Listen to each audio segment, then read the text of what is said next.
So we were talking about compensation in Workday. So yesterday we talked about what is compensation in Workday, right? And then we also talked about this, that compensation consists of the base salary and hourly plans, etc., allowances, stock plans, etc. And it is a rate per frequency.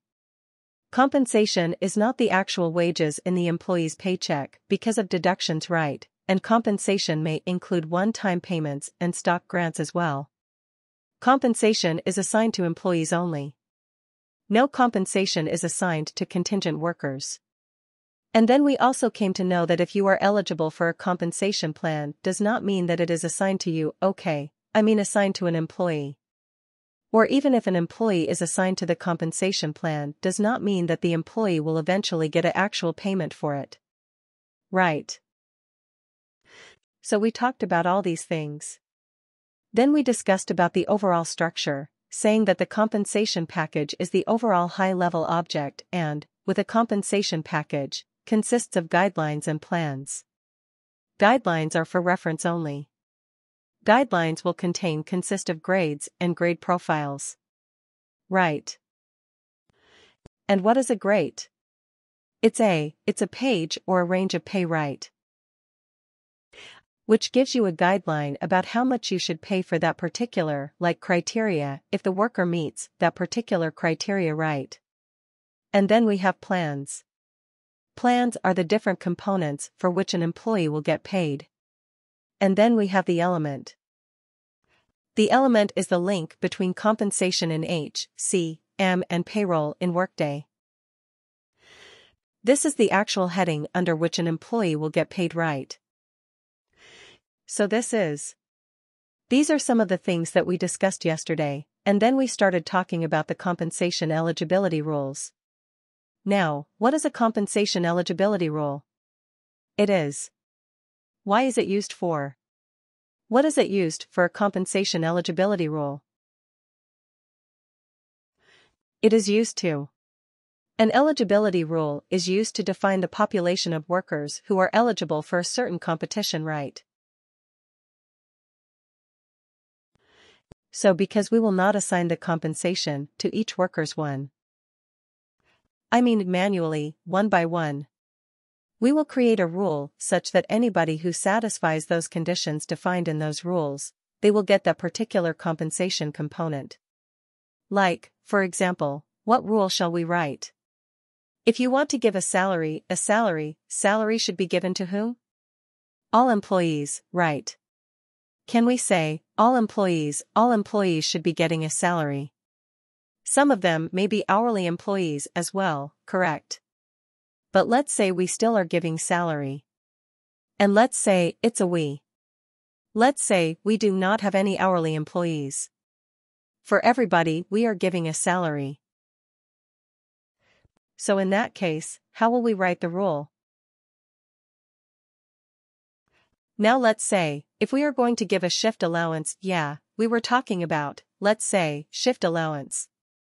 So who all are going to get a shift allowance? And you said that maybe the workers who are working on a shift, right? Third shift. Second shift, whoever is working outside office hours in a shift, kind of a job profile, maybe the other ones who will get a shift allowance. Now what about, let's say, a special kind of allowance? For example, let's say commute allowance, a commuter allowance, or maybe a transport allowance.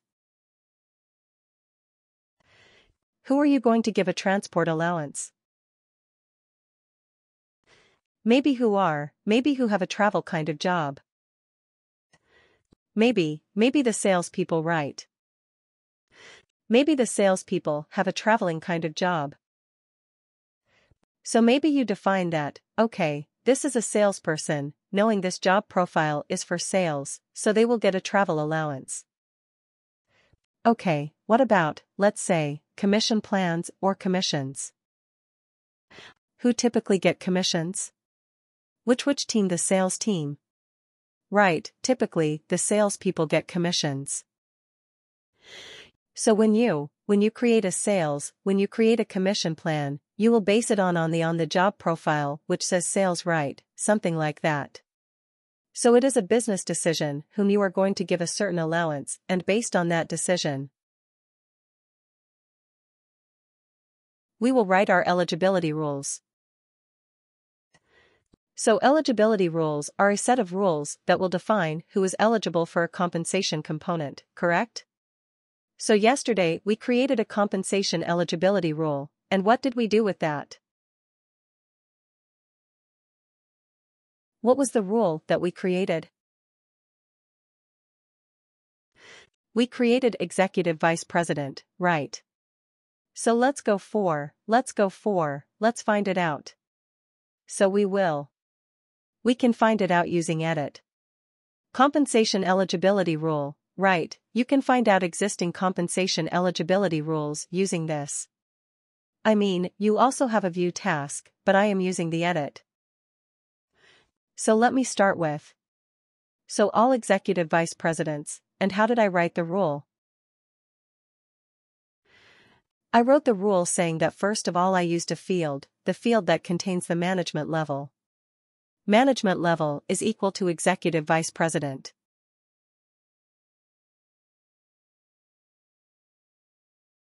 This is what I wrote. Okay, this is a rule that I have created yesterday. Now, let's make it specific to our supervisory organization hierarchy. Right, I don't care about all the executive vice presidents in the system.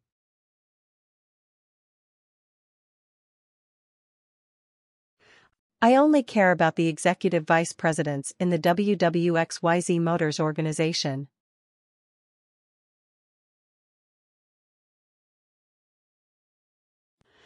This is what I want.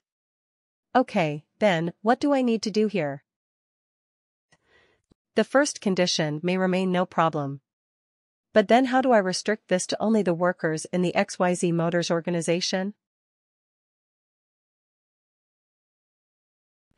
Okay, let's add another condition. Okay, and then what should be it? We should have a field, right? We should give me the organization, correct? I should be filtering on the basis of the organization, right? So note down this field is called org and superior organization organizations and superior organizations compensation. Please make a note of this field. It's a very, very important field that we use for our compensation eligibility rules, organization and superior organizations compensation.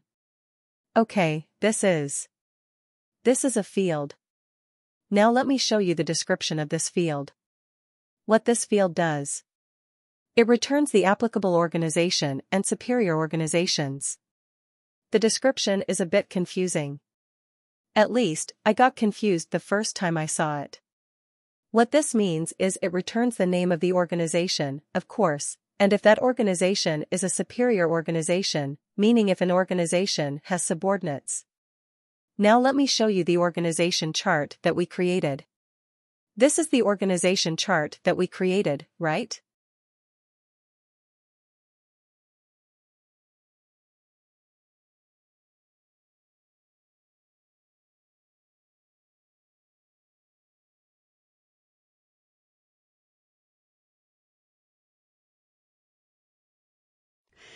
So XYZ Motors, let's say the top-level organization XYZ Motors, this is an organization in itself, right? It's a supervisory organization, agreed. Everybody agreed to this. This is a supervisory organization that we had created. Now is this organization a superior organization? Yes or no, it is right. Why? Why do we call it a superior organization? Because it has subordinate organizations.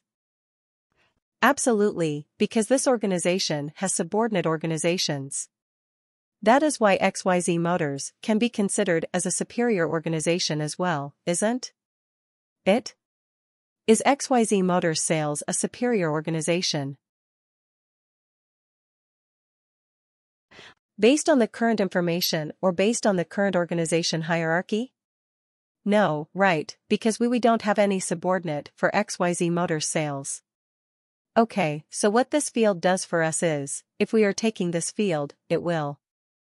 If you select the name of the organization and if that organization is a superior organization, then this field will include all the subordinate organizations in the hierarchy.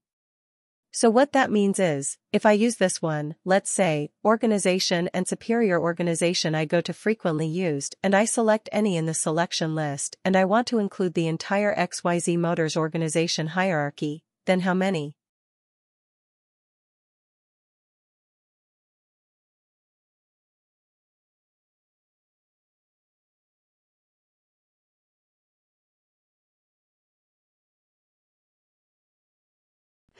Organizations should I choose here? Do I need to choose all the organizations?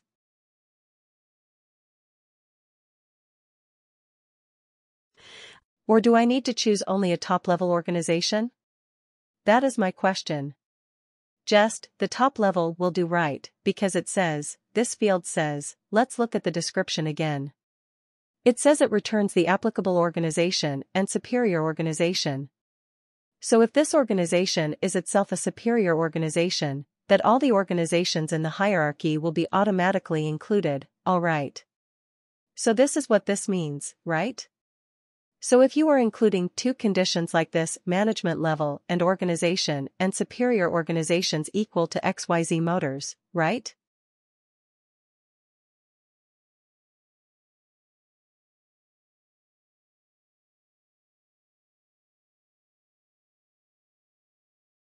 So what will this do? This rule will now return only my executive vice presidents who are in the XYZ Motors hierarchy.